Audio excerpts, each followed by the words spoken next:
Aku dengan orang tua kasih sayang itu kurang mendapatkannya. Jadi di situ saking emosinya si papa ini nampar aku gitu, belum mendengarkan penjelasan. Aku bilang sama mama, "Mak, aku mau sekolah pendeta." Bilang gitu kan. Aku bilang sama Tuhan, Tuhan aku udah nggak kuat nih, apa salahku gitu kan? Apa salahku Tuhan ini? Jadi di situ aku sampai 2 minggu nggak bisa makan, nggak bisa tidur tuh.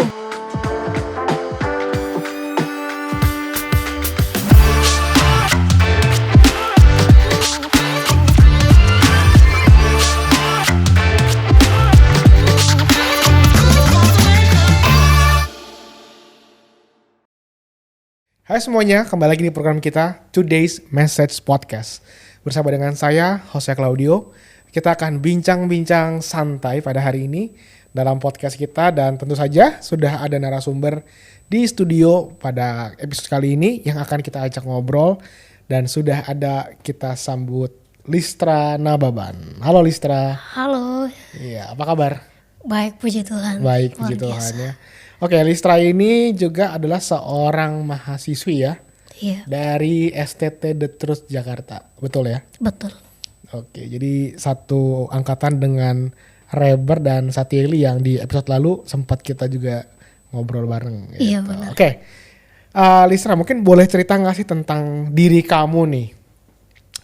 Bagaimana, saya pernah mendengar juga bahwa kamu ada kesaksian bagaimana kamu dengan keluarga kamu juga ada mengalami satu pemulihan gitu ya, yang tadinya cukup banyak lika-liku yang kamu hadapi.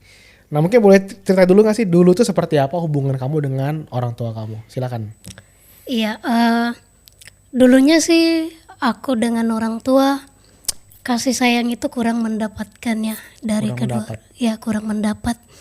Ya memang orang tua lengkap kedua-duanya, cuman yang membuat aku tidak mendapatkan kasih sayang itu yaitu di mana papa itu mengalami kalau di dunia bisnis bangkrut lah gitu. Bangkrut, oke. Iya. Itu bangkrut tadinya usaha apa? Dulu bapak itu kalau di Medan bilang toke kopi gitu. Iya, toke kopi. Kayak bos besarnya gitu ya? Iya.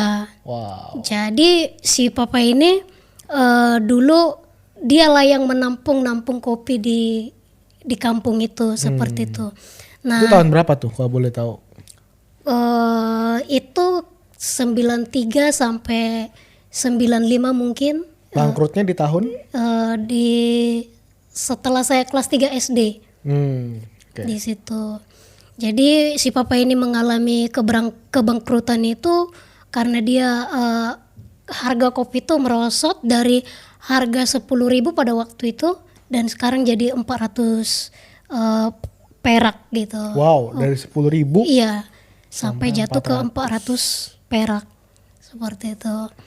Nah, memang sih waktu kebangkrutan itu papa ini masih bisa bekerja gitu kan, masih bisa bekerja, tapi karena ada tanggung jawab kan untuk menyekolahkan anaknya masih. Jadi berapa saudara kalian? kami ini empat bersaudara, saya anak ketiga gitu.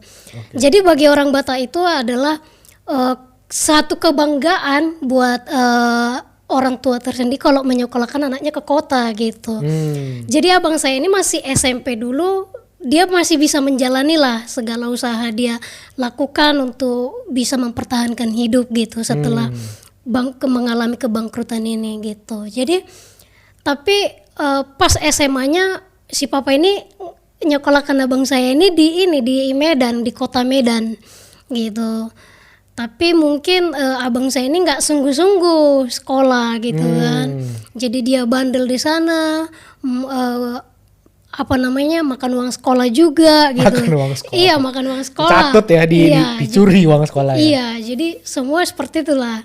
Nah, mulai dari situ kan kalau orang tua anak udah bandel stres lah ya gitu kan, stres. Jadi mulai dari situ papa ini kayak mengalami kekecewaan seperti itu. Jadi bagi orang Batak itu, kalau anaknya yang pertama itu udah hancur, pasti yang di bawah ini pun kayak jadi mengikut abangnya gitu. Padahal si papa ini nggak bisa lagi melihat bahwa ada tiga lagi harapan dari mereka ini seperti itu. Nah, jadi mulai dari situ papa ini udah mulai malas bekerja apa. Nah, jadi si mama lah yang ngambil peran gitu, peran untuk bertanggung jawab, kerja apa segala macam gitu, segala usaha. Jadi setelah itu ngambil peran itu, mama ini berubah jadi temperamen. Kemungkinan kan mungkin dia capek apa segala macam. Jadi cenderung mama ini kayak gimana sih? Oh, kalau orang tua di Batak itu kan suka marah-marah, kasar, merepet gitu. Merepet gitu. Jadi sering juga mengungkapkan ini sumpah serapah gitu. Jadi disitulah saya nggak pernah mengalami kasih sayang, sering dipukul seperti itu. Sama mama pukul. Sama mama gitu. Bapak juga suka pukul? Papa kalau kita salah emang nggak mau mukul gitu. Jadi pas di kelas 3 SD karena saya nggak mengalami kasih sayang ini, di keluarga itu nggak ada lagi kedamaian yang aku lihat gitu.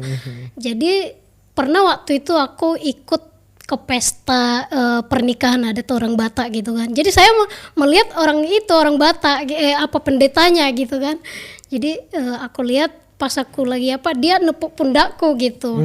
Jadi dan di situ aku lihat wajah pendeta ini kayak lemah lembut, kayak penuh damai gitu kan.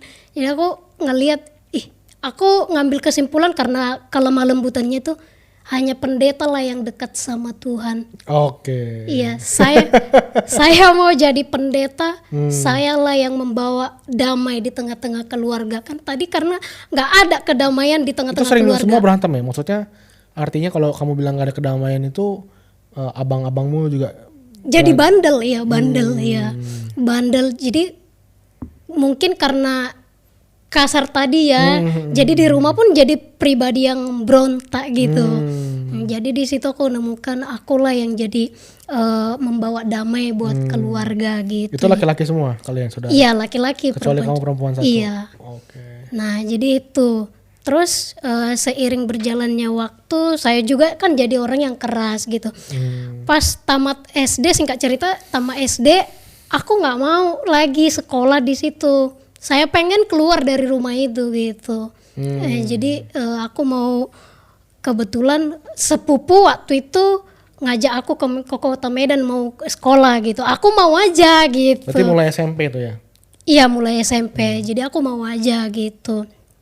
Terus aku sekolah di SMP di Medan, namanya juga tinggal di rumah keluarga ya, harus bisa ngapa-ngapain apa segala macam. Di rumah siapa itu di situ?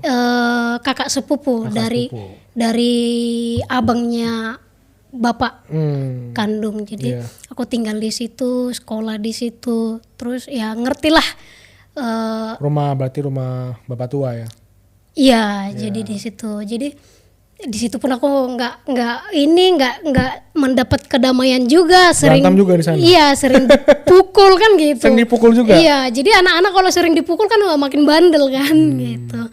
Nah, semenjak itu singkat cerita setelah tamat SMP, aku minta lagi tuh di sekolah di Sidikalang kota gitu, tapi aku ngekos gitu. Oh, jadi dari Medan pindah ke Sidikalang lagi? Iya, jadi ngekos gitu.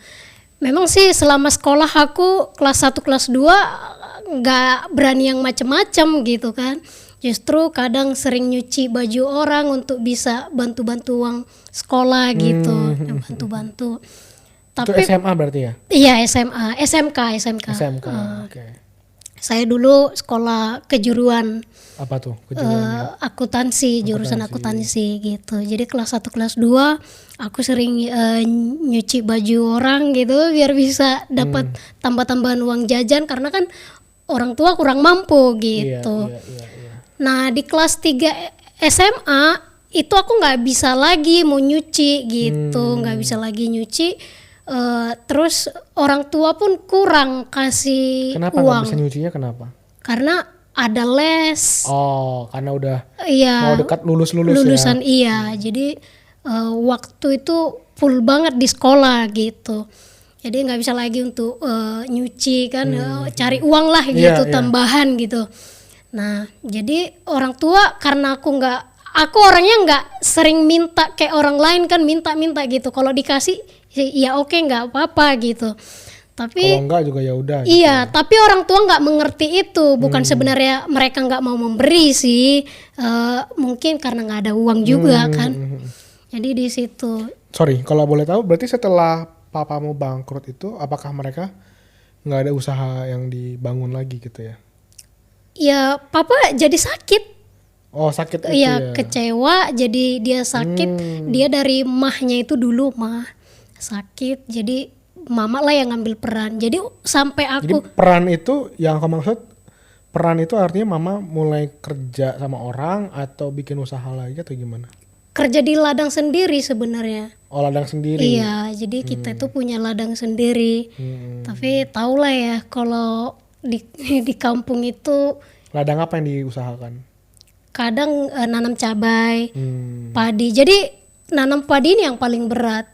Di situ si mama ini sampai jam 5 pagi mama ini harus berangkat dari rumah untuk ini, untuk jaga burung kan di sana. Kalau padinya mah udah keluar bulirnya Supaya gitu. diambil makanin burung ya. Iya, udah dimakani burung. Jadi kasihan sih sebenarnya si mama ini dulu gitu.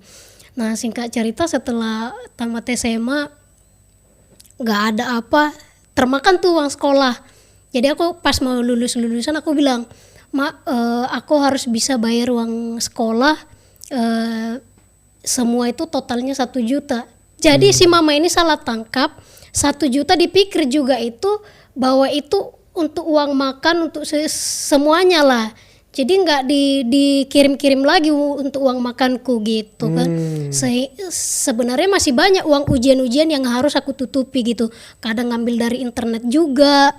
Jadi buat kayak kepling apa namanya itu, kayak kalau sekarang SMA kan makalah gitu. Jadi itu kan semua harus ke warnet lah gitu. Iya, iya. Jadi di warnet ini 3.000 per jam. Aku ambil dari uang ini tadi yang 1 juta ini. Lama-lama habis gitu, lama-lama habis. Jadi aku udah bingung nih gimana mau Jadi kurang jelasin. jelas ya kasih tahu ke mamamu ya briefnya ya. Iya, jadi aku bingung tuh gimana. Nah, nggak tahu kenapa entah temanku yang bilang kasih tahu bahwa aku belum bayar uang sekolah. Si papa datang tuh ke sekolah. Gitu, datang ke sekolah, dia tanya gurunya, "Kenapa ini udah mau ujian, kenapa dia belum bayar uang sekolah?" gitu kan.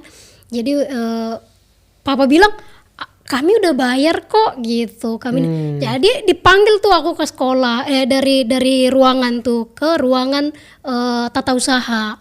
Jadi di situ saking emosinya si papa ini nampar aku gitu, belum mendengarkan penjelasan dari aku. Sampai guru bahasa Indonesiaku pernah bilang, "Percuma saya di buku catatan saya kamu itu adalah orang baik gitu, kamu pendiam gitu."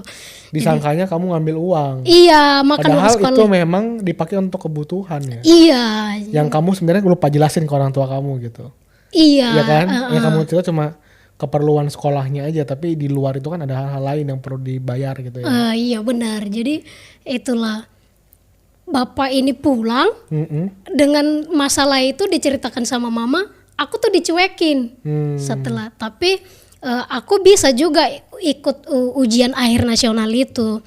Jadi guruku bilang langsung dikasih kartu ujian itu kamu ikut gitu. Karena memang nggak berani macam-macam dulu di sekolah itu gitu, nggak berani macam-macam. Jadi mungkin mikirkan juga kan orang tuanya udah capek-capek, masa sih tersia-sia selama 3 tahun ini hanya karena beberapa bulan gitu.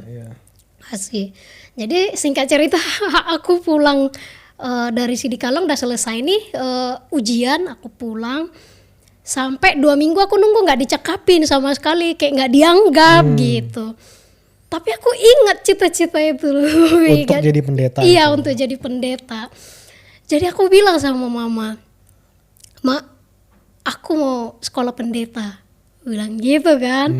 Jadi memang kami backgroundnya dari HKBP dan kuliah di Nomensen itu kan, Universitas Nomensen itu mahal gitu. Jadi Berarti kalau mau sekolah pendeta di sana di Nomensen itu ya? iya agak mahal kan, mahal. Jadi si mama bilang nggak ada uang. Lagian kayak kau mau kayak jadi pendeta gitu.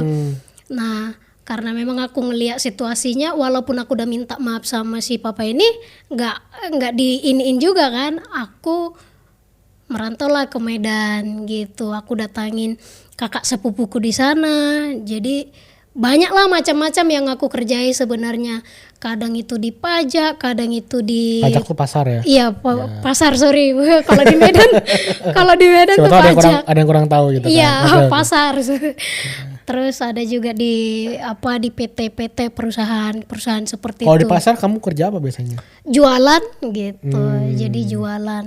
Jadi singkat cerita, kalau di Medan itu perusahaannya 1 tahun. Pabrik gitu ya berarti? Iya, pabrik. Jadi kalau di Medan dibilang udah PT itu Iya, perusahaan. Nah jadi pas itu 1 tahun habis kontrak, putus kontrak lagi kan. Jadi aku capek gitu. Udahlah, nggak sama aku itu gitu. Dan sistemnya kadang mau bayar dulu baru disuruh masuk gitu kan. Kalau kita udah bayar itu udah pasti masuk gitu. Daripada nggak begini terus, udahlah cari kerjaan yang lain. Nah pas aku balik ke Sidikalang, ke kampung orang tua, jadi aku ketemu tuh sama teman. Ada itu kerja di kebun bunga. Pindah dari Medan ke Tanah Karo, ke Kabanjahe. Nah disitulah aku mulai juga kerja di sana di kebun bunga. Tapi karena mengingat bosnya juga yang amat sangat kejam, jadi terpaksa aku keluar gitu, segala macam lagi. Aku coba jualan dari Sidikalang, ambil jengkol jual di semua lah, jual di pasar Kabanjahe, ambil kelapa jual lagi kayak gitu, seperti itulah. Sampai benar-benar aku pernah tanya sama temen juga, kayak ngambil barang dari sini kirim ke Medan gitu kan, ambil kayak itu kirim ke Medan. Nah sempat juga seperti itu.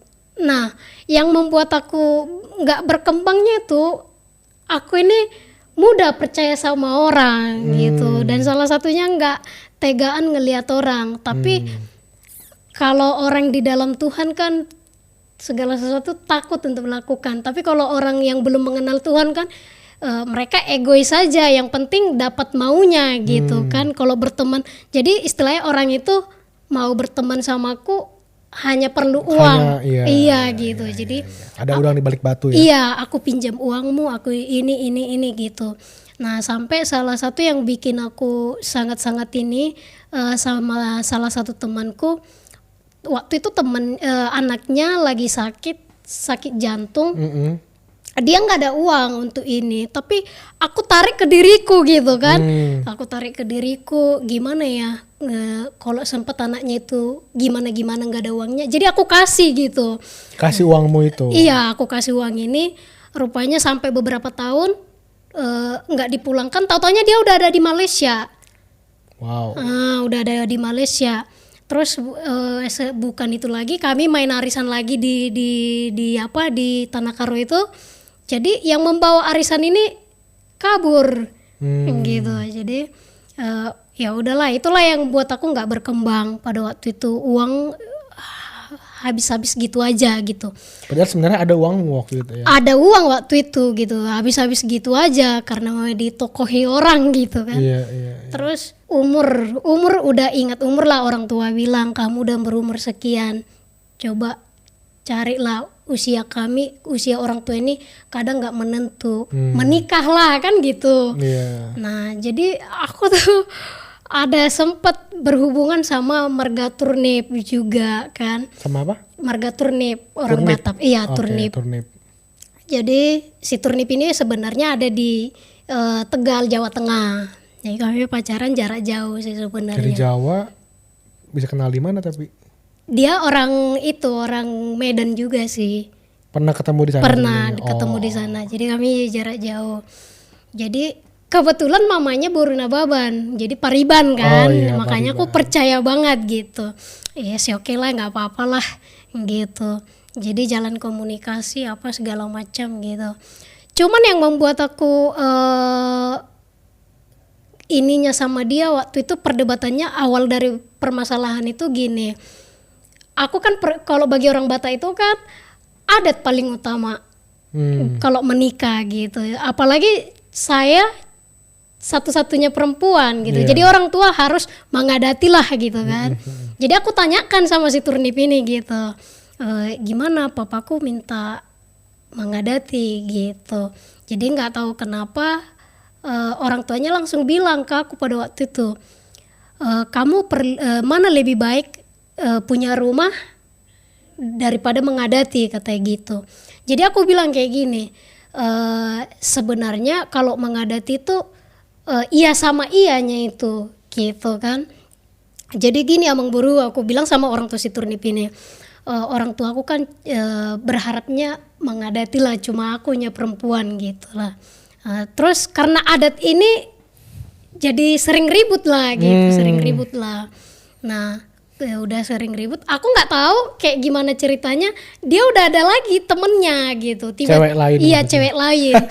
Tiba-tiba. Jadi ditikung nih ya? Iya tiba-tiba di Facebook udah dia buat kan, ini kok kayak gini gitu. Jadi nggak bilang putus padahal? Nggak bilang putus, jadi supaya aku bilang iya, aku harus menuruti perkataan dia gitu. Nah tapi aku mempertahankan dia karena dia udah keburu ngomong dulu tuh sama orang tua. Jadi udah sangat malu sih sebenarnya. Jadi aku kayak mengemis lah supaya keluarga nggak dipermalukan gitu kan. Itu rumitnya orang Batak ini. Kalau udah sempet diceritain sama orang tua, kalau nggak jadi itu udah malu banget ya. Iya. Jadi kalau belum yakin jangan ceritain sama orang tua ya. Iya, jangan kenali gitu. Ini untuk orang Batak aja tapi. Iya. Terus orang tua kayak nyalahkan aku gitu. Sakit dari sana, sakit dari orang tua, kayak nggak ada pengharapan gitu kan. Semualah aku dengerin. Terus ada lagi sepupu bilang, udah berapa juta tuh kamu habis makan uang si Turnip itu gitu. Di situ aku sakit banget gitu. Emang sebenarnya nggak layak sih kalau aku udah belajar tentang gimana seorang laki-laki ya. Nggak layak sih dia sebagai suami. Kalau dijadikan suami nggak layak gitu kan. Nah singkat cerita, aku bilang sama Tuhan aku udah nggak kuat nih, apa salahku gitu kan.